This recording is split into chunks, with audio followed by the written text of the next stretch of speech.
les melons. Donc là il y a deux semis, il y a une rangée, toute cette rangée là, la première rangée c'est le premier semis, et celui du fond c'est le deuxième semis. Je crois qu'il y a un décalage à peu près de 3 semaines entre les deux pour éviter que tout arrive en même temps. Donc en fait les plus gros melons sont sur le premier semis évidemment. Donc il y a à peu près un gros melon par pied, mais à 4 pieds de chaque semis. Donc là il y en avait un là, il y en a un autre là. Il y en a d'autres qui sont en formation qui vont arriver après. J'espère que j'en aurai au moins 2 ou 3 par pied quand même. Il y en a un autre là. Et après il y en a un autre là. Et il y en a un autre là. Voilà. Les premiers semis, je crois pas qu'il y en ait encore. Enfin bref. Donc là les tomates cerises. Mais ça commence. Je vois qu'il y en a une là-bas, mais il y a 3 variétés différentes. Et là, le plus en avance, c'est là. Voilà. Donc les courgettes. Donc on a des trucs énormissimes quand même. Là, celle-là, elle est gigantesque. Je les ai laissés pousser pour faire de la soupe pour cet hiver. Donc ça, c'est le prochain semis.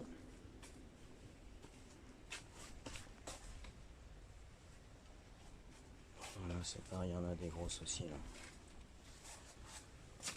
Deux gigantesques. Ici et de l'autre côté. Voilà, les aubergines. Il y en a 2 ou 3 de formés. À chaque pied.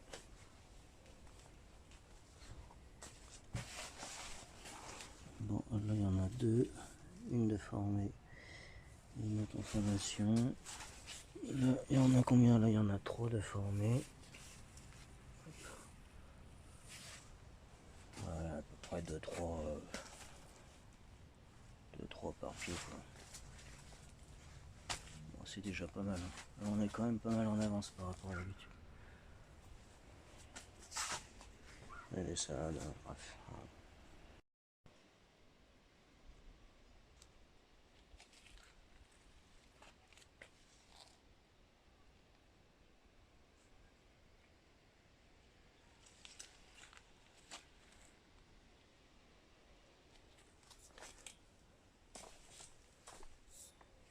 Alors les poivrons, il y en a pas mal. Hein.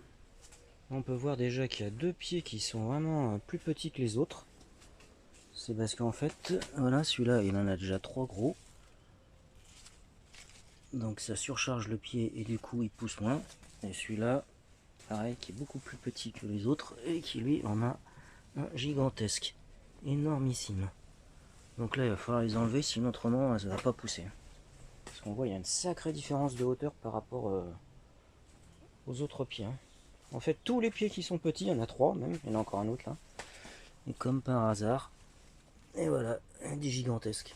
Donc conclusion, hein, les premiers gros poivrons, faut les enlever, hein, sinon autrement on a des pieds qui sont quand même beaucoup plus petits. Hein. Voilà, bon, les poivrons c'est impeccable, hein. Il y en a à peu près partout, là ça va donner cette année. Les pastèques, alors, hop, il y en a, mais le problème c'est que il commence à y avoir le mildiou. Ça c'est la variété Sugar Baby qui est très sensible au mildiou, donc là c'est mal barré. Donc il y a des pastèques, hein, mais là, avec le mildiou, c'est pareil, il y a 2 rangées de semis. Hein. Comme pour les melons, c'est pareil. Il y a une première rangée, premier semis, deuxième rangée, deuxième semis. Décalage à peu près de 3 semaines. Donc c'est pareil que comme pour les melons, les grosses pastèques sont sur les premiers semis. Il y a des beaux spécimens, hein. Franchement ils sont bien là. Mais le problème c'est que à cause du mildiou là, ça va stopper la croissance. Hein. C'est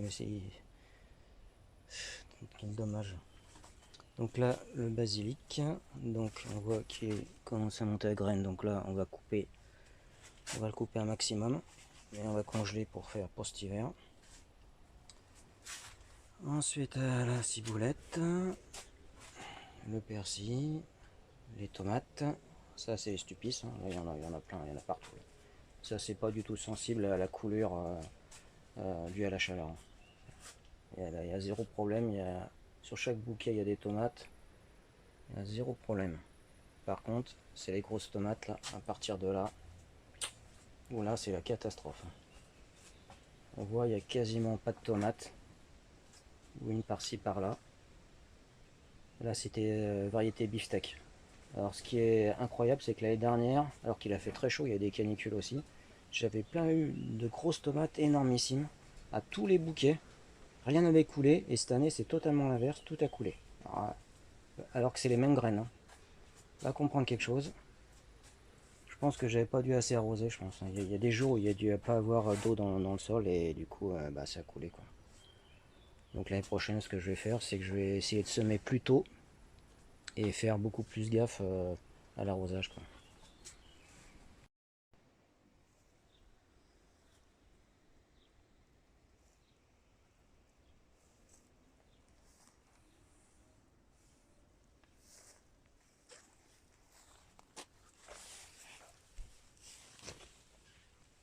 Chou Bruxelles avec endive. Donc tout a bien poussé, à part celui-là qui s'est fait attaquer par les chenilles. Donc faut bien penser à regarder vraiment tous les jours non-stop les feuilles. On regarde déjà s'il n'y a pas des petites crottes. S'il y en a, c'est que ça veut dire qu'il y a sûrement des petites chenilles. Donc même petites, elles font des dégâts pas possibles. Hein.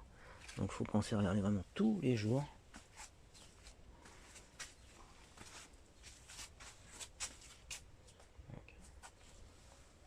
Voilà, les poireaux, c'est impeccable. Pousse bien.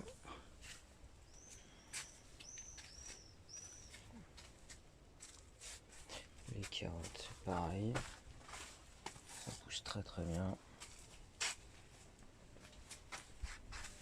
Les machins sont énormes. Les pieds sont gigantesques. Les collèges sont gigantesques. Donc là je commence à en ramasser. Là.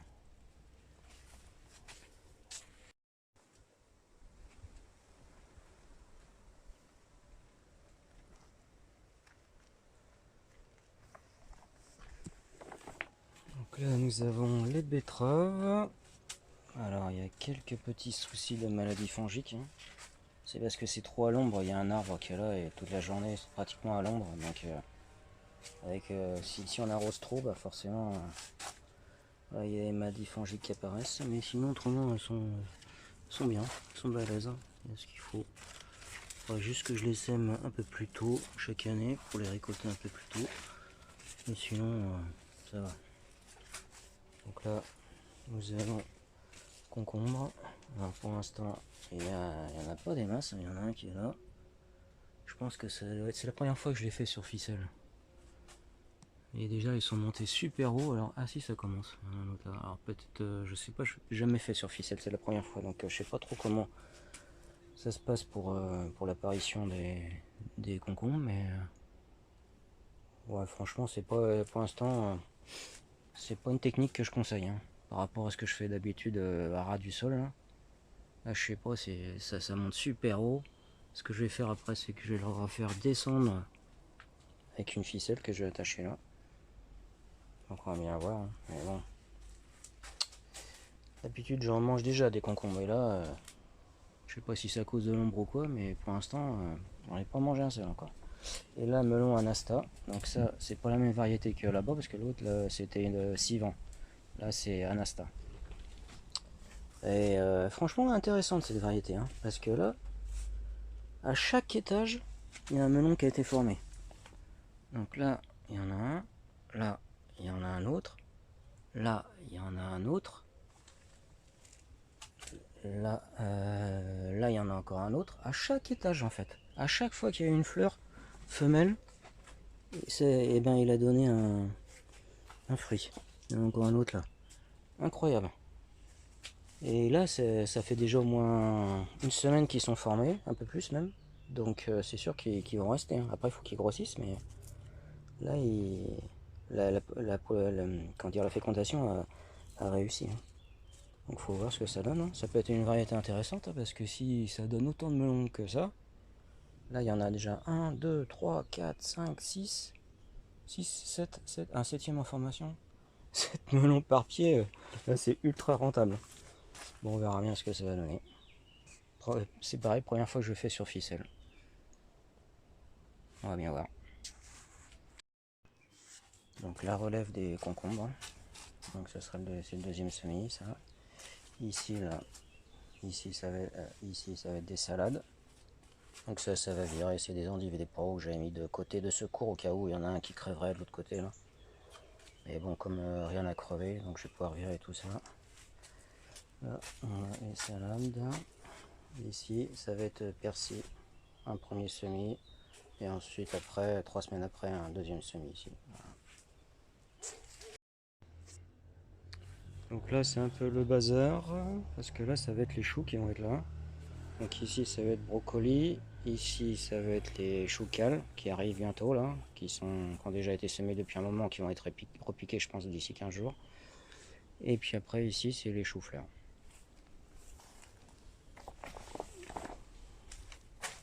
Bon, ils ont un peu souffert de la chaleur, mais bon, ça va encore. À part juste celui-là, là. Mais sinon...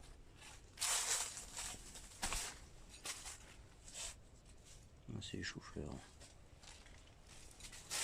Ah, il y en a deux là qui ont un peu morflé. Hein.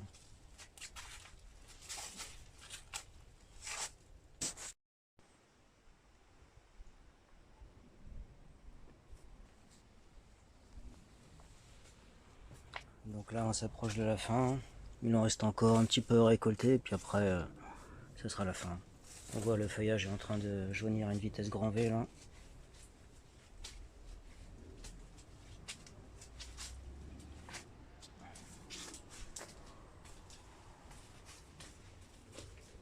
Et là c'est la relève. Deuxième semis. Et ici là, à la place du persil de l'année dernière, qui est toujours pas monté à graines, et ben on va mettre le troisième semis de haricots. Et voilà, c'est quand même pas mal. Il en restait encore pas mal. On en a encore un petit peu d'autres à venir. J'ai l'impression qu'il est en train de refaire des feuilles vertes, donc peut-être qu'il y aura encore une autre récolte. Alors, on va essayer d'en récupérer une. Pour voir la taille.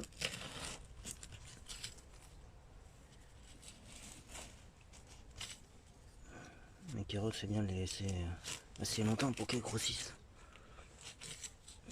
Ramasser les petites carottes, c'est pas vraiment intéressant. Surtout qu'il reste une petite surface. Donc...